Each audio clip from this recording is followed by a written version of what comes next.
Joins us now. What's up, Stephen? How are you? Thanks for coming back. Glad to be back. Absolutely. Everything. The champ is here. The champ is here.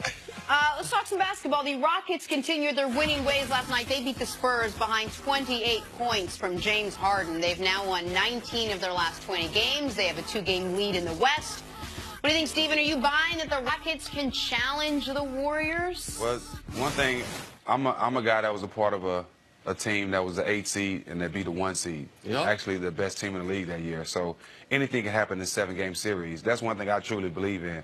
And both of these teams are great. So anything can happen in a 7-game series. I'm not counting Houston out at all. If I was worried about James Harden in the playoffs, and you brought up a great point, how defenses are going to trap him in the pick and roll, take the ball out of his hand. If I'm a Houston fan, or if I've been watching you, what would make me think that they're not going to struggle in the postseason, and potentially this is their first championship since those great years when they had the dream? Well, Chris Paul, he showed the fountain of youth. He showed that he's got some of his youth back. You know, as you see him last night, he's dancing with the ball. He's in his bag, as we say. Yes. He really in his bag, and he's carried the team when James Harden decided to rest, or when James Harden's not in the game. Chris Paul's been putting up some big numbers this year. So for the Rockets fans, anything that's exciting them is the way Chris Paul is keeping his team, is holding his team down with James not out there. Listen, James is going to win the MVP, and Chris Paul gets a ton of love, and he should. But we can't forget their version of the third guy in the Big Three, and that's not Trevor Ariza, as excellent as he's been. It's not Eric Gordon, who could be Sixth Man of the Year again. To me, it's Clint Capella, no question. A guy who, by the way, is leading the NBA in field goal percentage. Why is that relevant? It's going to be the 6th straight year that a Chris Paul teammate leads the NBA in field goal percentage. DeAndre Jordan did it for 5 years in a row. Now Clint Capella is going to take that mantle from him. Nice. But what Capella has done for them defensively, and the way he cleans things up at the rim, he's a big reason why they're 35-2 when he, Harden, and CP3 play. And this is one, Deontay pointed this out to me. I knew the defense had been better, but they have the league's 2nd best defense since February 1st. So all year long, they have, according to Basketball Reference, the most efficient offense ever. And now you add to it, forget a top 10 defense, but a top 5 defense. That, to me, is a recipe for, as I've been saying, right now they're the best team in the league. Now, does it translate to the postseason? If you can, CeCe asked you about it, but I want to expand to the audience, because I don't think people totally understand. When you talk about, all right, so James Harden's the isolation scorer. He's killing everyone in the regular season. He's done this a few times, 2 runner-up MVP finishes.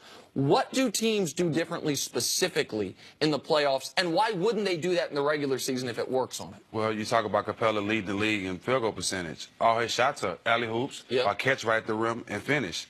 You know, it's not too many big guys that can do that. Let me give him his props. He got great hands, and not too many big guys that can catch. They can't walk and chew gum half the time. Right. But all his shots at the rim. Of course. You stop that by, as soon as James Harden comes across that court, before the pick even comes, you send that big man, where he has to throw the ball to Capella at the three-point line. Make him put it on the floor. Now what are you going to do? You're not just catching it and going up. You got to put it on the floor, and possibly you have to make a play. He hasn't done that all year, and it's kind of hard to just pick that up in the playoffs, especially when the game counts. So why would teams not, I think I know the answer to this, but I want you to explain to the audience. Why would teams not be doing that in the regular season? Well, why would it change in the playoffs? Good question. Western Conference teams won't do it because they don't want to show their hand. It's a great chance that we're going to see you in the change your pace. Yes. Of the top seed, though? I mean, the Warriors lost to him twice. At the expense of wanting to beat them? Well, it's a different situation with the Warriors because they could care less about the #1 seed.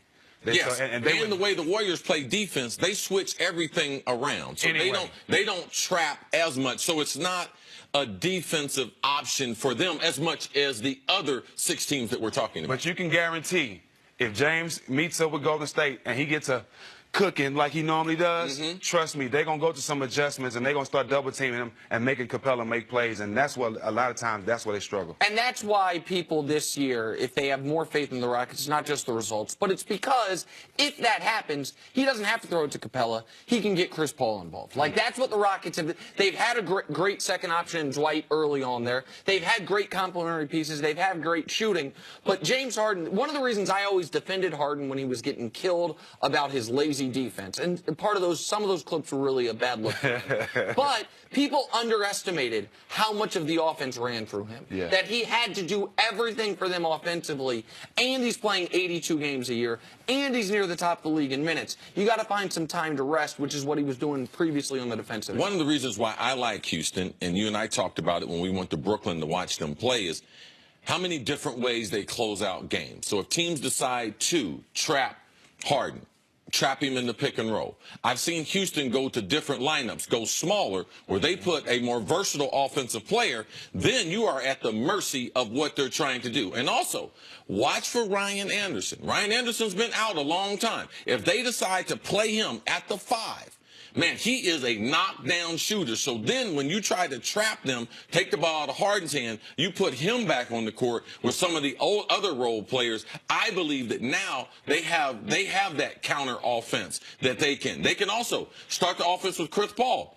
Put the ball in his hands, have Harden come off of the screens on the baseline. So I believe those things which make them a more dangerous team than what we've seen. Well, and to touch on that again, last year when they trapped Chris Paul and they made, James Harden, they got the ball in his hands, they didn't have Chris Paul on the weak side to swing it to and run a pick and roll. So that's what's scary this year. Now, we've seen the Rockets win in so many different ways. You talk about pacing a lot. Do you have more confidence now in them because they have the ability to change up whenever they see what's coming at them in the postseason? Because that seems to be the only knock on them right now. I mean, you can see that this roster, also top to bottom, Nick talks about all the time, that the rotations are a little bit tighter when you get into the postseason. Yes, they are. Players. But, man, they're 8 deep, 9 deep, 10 deep if they want to be, more so than any other team. I believe even deeper than the Toronto team as far as established players that have played significant minutes. Well, Joe Johnson, they add him. Yep. I don't even know if he'll be in the playoff rotation. Gerald Green's been making shots for them all second half of the year.